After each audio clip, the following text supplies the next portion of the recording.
नमस्कार। हिमालय के आंचल में बसा हिमाचल प्रदेश विकास का पर्याय, अन्य पहाड़ी राज्यों के लिए प्रेरणा का स्रोत। आपके अपने प्यारे हिमाचल प्रदेश की विविध कल्याणकारी योजनाओं पर आधारित खास कार्यक्रम हिमाचल डायरी लेकर हाजिर हूं मैं लक्ष्मी। तो चलिए कार्यक्रम हिमाचल डायरी की शुरुआत करते हैं अपने पहले सेगमेंट विकास गाथा से, जिसमें आपको दिखाते हैं वेटलैंड्स फॉर लाइफ फिल्मोत्सव एवं फोरम के शुभारंभ समारोह पर एक रिपोर्ट। शिमला में गत दिनों वेटलैंड्स फॉर लाइफ फिल्मोत्सव एवं फोरम का शुभारंभ मुख्यमंत्री ठाकुर सुखविंदर सिंह सुक्खू ने किया। हिमाचल प्रदेश राज्य वेटलैंड प्राधिकरण, हिमाचल प्रदेश विज्ञान प्रौद्योगिकी एवं पर्यावरण परिषद और पर्यावरण विज्ञान प्रौद्योगिकी एवं जलवायु परिवर्तन विभाग के संयुक्त तत्वावधान में इस फिल्मोत्सव का आयोजन किया गया। इस फिल्मोत्सव के दौरान विभिन्न लघु फिल्मों का प्रदर्शन किया गया। इस अवसर पर मुख्यमंत्री ने कहा कि प्रदेश सरकार पर्यावरण संरक्षण और प्रदेश की नैसर्गिक सुंदरता और पारिस्थितिकीय तंत्र संतुलन के लिए प्राथमिकता के साथ कार्य कर रही है। उन्होंने कहा कि हिमाचल प्रदेश ने पिछले साल प्राकृतिक आपदा के गहरे जख्मों का सामना किया। आपदा के कारण प्रदेश का हर भाग प्रभावित हुआ। उन्होंने कहा, पहले कभी आपने लाहौल स्पीति और किन्नौर में बारिश नहीं सुनी थी, अब लाहौल स्पीति और किन्नौर में बारिश होना शुरू हुई और जलवायु परिवर्तन के कारण जो पृथ्वी का तापमान बढ़ रहा है, उससे भी जहाँ प्रदेश को नुकसान हो रहा है वहाँ देश को भी नुकसान हो रहा है। आप जहाँ बर्फ देखते हैं, पहाड़ देखते हैं, हिमाचल प्रदेश झीलों का शहर है, क्योंकि जिस प्रकार से पूरे विश्व में तापमान की गति बढ़ी है, कार्बन उत्सर्जन हुआ है, हमारे जीवन जीने की पद्धति में बदलाव आया है, हमने प्राकृतिक से छेड़छाड़ की, उसका नुकसान धीरे धीरे होने लगा है। लेकिन अभी भी हमारे पास संभलने का वक्त है और ये कोई सरकारें नहीं कर सकती। समाज के प्रत्येक व्यक्ति की जिम्मेवारी बनती है, ये दायित्व बनता है कि वो पर्यावरण के प्रति सचेत है। इसलिए मैं हमेशा कहता हूँ, हिमाचल की संस्कृति, हिमाचल की प्राकृतिक सौंदर्य और हिमाचल की जीवन शैली और ये सब चीजें प्रकृति से जुड़ी हुई है। हमें इन चीजों का भी सदुपयोग करना है और इस दृष्टिकोण से हमें आगे बढ़ना है, ताकि भविष्य की युवा पीढ़ी जो पर्यावरण के क्षेत्र में चुनौतियां आने वाली है, उसका मुकाबला करे। गत दिनों शिमला में पर्यटन विभाग की परियोजनाओं की समीक्षा बैठक आयोजित की गई। आइए देखते हैं सेगमेंट प्रतिबिंब में एक रिपोर्ट। शिमला में गत दिनों मुख्यमंत्री ठाकुर सुखविंदर सिंह सुक्खू ने पर्यटन विभाग की परियोजनाओं की समीक्षा बैठक की अध्यक्षता की। इस अवसर पर मुख्यमंत्री ने अधिकारियों को निर्देश दिए कि लोगों को लाभान्वित करने के लिए महत्वपूर्ण अधोसंरचना कार्यों के क्रियान्वयन में तेजी लाई जाए। मुख्यमंत्री ने हेलीपोर्ट्स और होटलों सहित पर्यटन की परियोजनाओं को समयबद्ध पूरा करने की आवश्यकता पर बल दिया। उन्होंने कहा कि लोक निर्माण विभाग द्वारा इन परियोजनाओं का क्रियान्वयन सुनिश्चित किया जाएगा। उन्होंने निर्देश दिए कि नागर विमानन महानिदेशालय के दिशा निर्देशों के अनुरूप सभी हेलीपोर्ट्स का निर्माण किया जाएगा।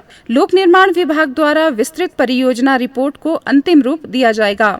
ठाकुर सुखविंदर सिंह सुक्खू ने पर्यटन विभाग को जिला कांगड़ा के पालमपुर में कम से कम 5000 लोगों की क्षमता वाले सम्मेलन कक्ष निर्मित करने की संभावना तलाशने के भी निर्देश दिए। उन्होंने कहा कि बड़े आयोजनों के लिए सुदृढ़ अधोसंरचना की आवश्यकता रहती है। इस तरह के निर्माण कार्यों से राज्य में पर्यटन क्षेत्र को प्रोत्साहन मिलेगा। उन्होंने कांगड़ा हवाई अड्डे के विस्तार कार्यों की भी समीक्षा की। हाल ही में हिमाचल प्रदेश सरकार और EFC फैसिलिटीज ग्रुप लिमिटेड के मध्य समझौता ज्ञापन हस्ताक्षरित किए गए। आइए देखते हैं सेगमेंट विकास गाथा में। प्रदेश के युवाओं को विदेशों में रोजगार के अवसर उपलब्ध करवाने के लिए गत दिनों शिमला में मुख्यमंत्री ठाकुर सुखविंदर सिंह सुक्खू की उपस्थिति में राज्य सरकार और दुबई स्थित EFS facilities services group limited के मध्य समझौता ज्ञापन हस्ताक्षरित किया गया। प्रदेश सरकार की तरफ से रोजगार विभाग के उप निदेशक और EFS facility service group limited के मुख्य कार्यकारी अधिकारी ने समझौता ज्ञापन हस्ताक्षरित किए। राज्य सरकार की अभिनव पहल के तहत मुख्यमंत्री ने जिला ऊना के श्री रजत कुमार, श्री सुनील कुमार, श्री जसप्रीत सिंह, श्री अभिनव शर्मा और जिला हमीरपुर के श्री दिनेश को विदेश में कार्य करने के लिए नियुक्ति पत्र प्रदान किए। चयनित सभी 5 उम्मीदवारों की वीजा प्रक्रिया प्रगति पर है एवं सभी युवाओं की इस वर्ष के सितंबर माह तक कार्य करने के लिए सऊदी अरब जाने की संभावना है। प्रदेश के युवा वहां नियोम सिटी परियोजना में कार्य करेंगे। मुख्यमंत्री ने कहा कि ये समझौता ज्ञापन हिमाचल के बेरोजगार युवाओं को विदेशों में रोजगार के अवसर उपलब्ध करवाने का मार्ग प्रशस्त करेगा और भविष्य में लोगों को विदेशों में रोजगार के अधिक अवसर उपलब्ध करवाए जाएंगे। यह आयोजन प्रदेश सरकार की बेरोजगारी को दूर करने की प्रतिबद्धता को प्रदर्शित करता है और प्रदेश के युवाओं को विदेशों में करियर बनाने के अवसर उपलब्ध करवाता है। मुख्यमंत्री ने कहा कि प्रदेश में ओवरसीज प्लेसमेंट की प्रक्रिया अपनाई जाएगी तथा हिमाचली युवाओं को रोजगार उपलब्ध करवाने के लिए विभाग द्वारा विश्वसनीय भर्ती एजेंटों को शामिल किया जाएगा। उन्होंने श्रम एवं रोजगार विभाग को प्रदेश से संबंधित विदेशों में नौकरी कर रहे अभ्यर्थियों के कार्यस्थल माहौल और उनकी कुशलता के लिए तंत्र विकसित करने के निर्देश दिए। उन्होंने कहा कि इस कार्य के लिए मुख्यमंत्री सेवा संकल्प हेल्पलाइन 1100 को भी जोड़ा जाएगा। प्रदेश सरकार रोजगार के अधिक अवसर सुनिश्चित करने के उद्देश्य से तकनीकी पाठ्यक्रमों में आवश्यक संशोधन करेगी। ठाकुर सुखविंदर सिंह सुक्खू ने कहा कि प्रदेश सरकार युवाओं के लिए विदेशों में रोजगार के अवसर तलाशने की दिशा में हर संभव प्रयास कर रही है और EFS facilities services group limited के साथ हस्ताक्षरित समझौता ज्ञापन सरकार की प्राथमिकता को प्रदर्शित कर रहा है। नियुक्ति पत्र पाने वाले युवाओं ने हिमाचल डायरी को बताया। मेरा नाम दिनेश कुमार है, मैं डिस्ट्रिक्ट हमीरपुर का रहने वाला हूँ। मैं हिमाचल सरकार का और माननीय मुख्यमंत्री सुखविंदर सिक्खू जी का बहुत बहुत धन्यवाद करता हूँ कि जिन्होंने हमें ये अपॉर्चुनिटी दी कि हम फॉरेन में जाके जॉब करें और अपना और परिवार का आर्थिक विकास करें। मेरा नाम सर जसप्रीत सिंह है। मैं बेसिकली ऊना हिमाचल प्रदेश का गांव बसाली का रहने वाला हूँ। सर मैंने फिटर की ITI की है। आज सर हमारी हिमाचल प्रदेश सरकार ने एक MOU साइन किया है जिसके रिगार्डिंग हम ITI होल्डर्स को या प्रदेश के बच्चों को बाहर जॉब के लिए उसमें सेलेक्ट किया जाएगा, चुना जाएगा।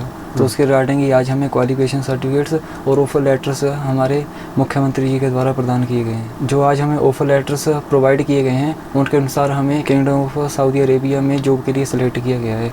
सरकार की इस पहल के लिए हम हिमाचल प्रदेश सरकार का और हमारे माननीय मुख्यमंत्री जी का बहुत बहुत धन्यवाद करना चाहते हैं जिन्होंने युवाओं के लिए इतने रोजगार के अवसर खोले हैं। अब वक्त हो गया है हमारे अंतिम सेगमेंट मनभावन हिमाचल का, जिसमें आपको दिखाते हैं मास्टर्स यूनिवर्स प्रदर्शनी के शुभारंभ समारोह पर एक रिपोर्ट।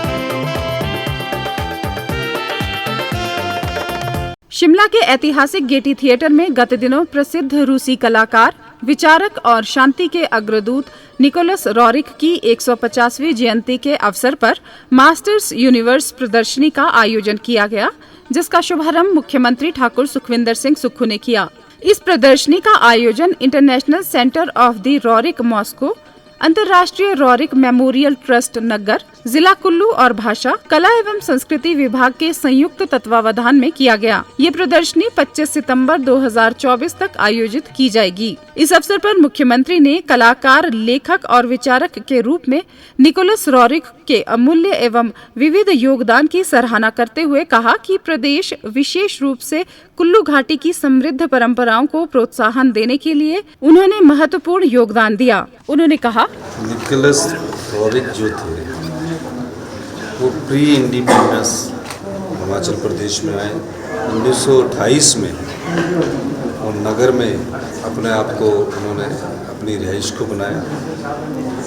उनका जो अटूट प्रेम था वो जो इंडियन कल्चर है, हिंदू संस्कृति है, उस संस्कृति के प्रति था।